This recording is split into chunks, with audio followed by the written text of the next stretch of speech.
Alam nyo guys, sinubukan kong magluto ng kakaibang pansit. Naintriga lang ako dahil sabi nila masarap daw. Ito yung nilalagyan ng ketchup. Sinubukan ko nga. Doon ko na-prove na tama nga yung chismis. Masarap nga. I-share ko kung paano ko to ginawa. Lutuin muna natin itong pansit. Siyempre, Good Life Egg Noodles ang gamit natin dyan. Parang nagluluto lang kayo ng instant pansit canton dito Ganun yun lang kabilis. Pagkakulo ng tubig, ilagay nyo na kagad yung egg noodles. Halu-haluin nyo lang. Mapapansin niyo after mga 2 minutes, lalambot na yan. Ibig sabihin, okay na siya. I-drain nyo lang yung tubig at itabi nyo muna itong ating pansit. Next, magluto naman tayo ng scrambled egg. Nagpainit lang ako dito ng wok at nilagyan ko na ng mantika yan. Ito lang yung regular na pagluto ng itlog. Ang gamit ko dito ay 3 pirasong itlog na binit ko lang. Pagkalagay ng itlog sa lutuan, ituloy nyo lang yung pagluto hanggang sa maging firm na.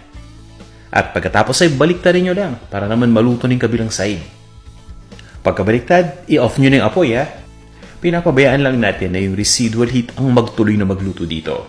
I-chop nyo lang ng maliliit na piraso gamit yung tip na spatula at ilipat nyo lang yan sa plato. At ngayon ay ready na tayong mag-isa. Nagpainit lang ako ng mantika at habang papainit pa lang nilalagay ko na kagad dyan yung bawang. Itong bawang ay na-mince na yan. Pero nandaya ako, gumamit ako ng garlic press para mas mabilis. Ang maganda dito dapat, pinong-pino yung pagkakahiwa natin ng bawang. So ilagay nyo na kagad yung bawang habang papainit pa lang yung mantika para hindi ito masunog kagad. Mabilis na yung kailangan nating pag-isa dito. Hindi na natin to kailangan ipa-brown pa masyado. Next ay nilagay ko na yung chicken dito. Ang gamit ko ay boneless na chicken breast. Hiniwa ko lang yan ng maninipis para mabilis maluto. Aside from chicken breast, pwede kayong gumamit dito ng boneless na chicken thigh. Para mas moist kung gusto ninyo Tinutuloy ko lang yung pag-isa dito hanggang sa maging light brown na yung kulay ng outer part ng chicken. Then nilalagay ko na dito yung hipon. Itong hipon naman ay nahugasan ko ng mabuti, natanggalan ko na ng shell at na-devein ko na rin yan.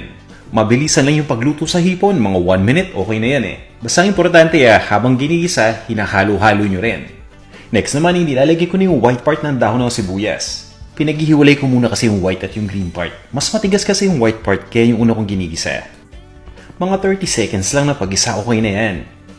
Then, nilalagay ko naman yung green part. Itong green part naman ng dahon ng sibuyas ay hiniwa ko lang ng mga 1.5 inch na haba.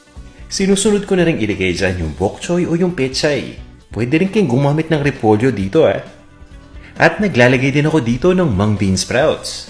Ito yung toge. Tinutos ko lang yan. At itinutuloy ko ang pag-isa dito ng mga 1 minuto lang. Just make sure na naka-high heat kayo palagi. At nilagay ko na ngayong ating Good Life Egg Noodles na naluluto natin ng umpisa. I-toss nyo lang uli yan ng dahan-dahan at binubuhos ko na lahat ng sauce. Pagdating dito sa sauce, mixture ito ng iba't ibang mga ingredients. Katulad na lang ng ketchup manis o yung sweet soy sauce.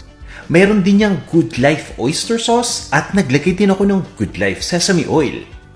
At eto pa, tomato ketchup. Marami. Talagang kakaiba, di ba? Mayroon ding sambal oilic yan, kaya medyo maanghang. Yan yung fresh na chili paste. Tinos ko lang mabuti ang pagkalagay ng sauce at ibinalik ko na dito yung itlog na naluto natin kanina. Mi goreng nga pala ang tawag sa pansit na to. Sikat ito sa ilang mga bansa sa Southeast Asia, katulad na lang ng Indonesia, ng Singapore at ng Malaysia. At bawat bansa ay may iba't ibang version. At itong version na to ay isa sa mga simple na natutunan ko. Pagkalagay nga pala ng itlog, tinos ko lang yan para mahalo na. At ito, nilipat ko na sa isang serving plate. At ginagarnish ko na yan ng crispy fried shallots. At marami pang sambal oilic o yung fresh chili paste sa ibabaw. Alam nyo, panalong-panalo talaga yung lasa nito. Kaya sana guys subukan nyo tong ating mi goreng recipe. Gamit ang Good Life Egg Noodles. Tara na! Kain na tayo!